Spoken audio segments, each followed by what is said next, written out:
Hey, Kara Oosterhuis here with RealAgriculture.com. I am here today at AgSmart in Olds, Alberta, and I have here with me Abby Sim, who is a research technician at Olds College of Agriculture and Technology. How's it going today? Doing well. How are you? Good. Okay, so you just gave a presentation on a project here regarding nitrous oxide at the Smart Farm. Do you want to kind of give a brief overview of what the project is?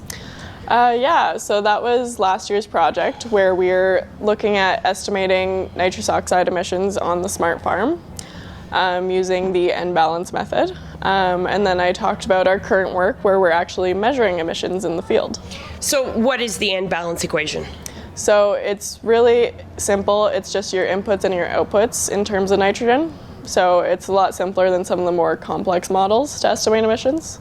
So talk about why this is important to farmers. So there's a lot of pressure on farmers right now regarding their fertilizer use due to the emission reduction target set by the government of Canada.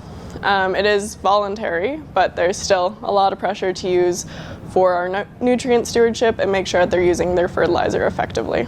So you found kind of a target end balance here at the Smart Farm. Do you want to talk about what that target balance is? Yeah, so we followed the Environmental Defense Fund's guide, and they targeted a nitrogen balance between 25 to 75 pounds of nitrogen per acre to make sure that you're maintaining that soil health, but you're not losing too much nitrogen through emissions and nitrate leaching. Okay, and you also did a comparison of variable rate versus flat rate, and when looking at different fields of the same variety of wheat, so that stayed the same. Yeah. But do you want to talk about what you found there? So we found that our nitrogen balance and expected emissions were lower when we used variable rate as opposed to flat rate, and that became even more apparent when I clipped the nitrogen balance to individual zones.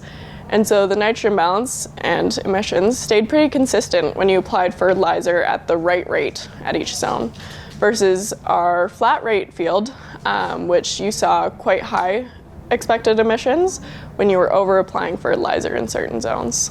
And can you elaborate a bit on some of the field trials as well there? You mentioned you had different zones set up, but you also had different tools you were using? Yeah. So our small plot trial, we have 3 different treatment rates. So we have our prescribed fertilizer rate, we have our over application, which is plus 30%, and our under application, which is minus 30%. And so we have a set of automated chambers on this trial to measure emissions directly. And we get 1 data point per chamber every half an hour. So we're collecting a lot of data throughout the season.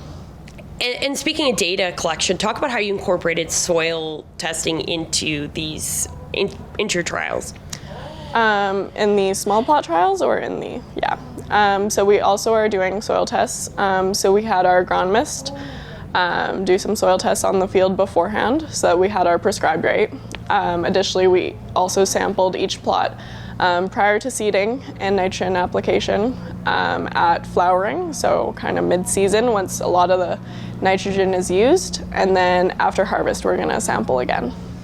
So where can producers find more of this information in regards to some of the research you guys have done? So if they go to our website on the Smart Farm, they'll be able to see a lot of our fact sheets, which are kind of short summaries of the research projects that we're doing on the Smart Farm.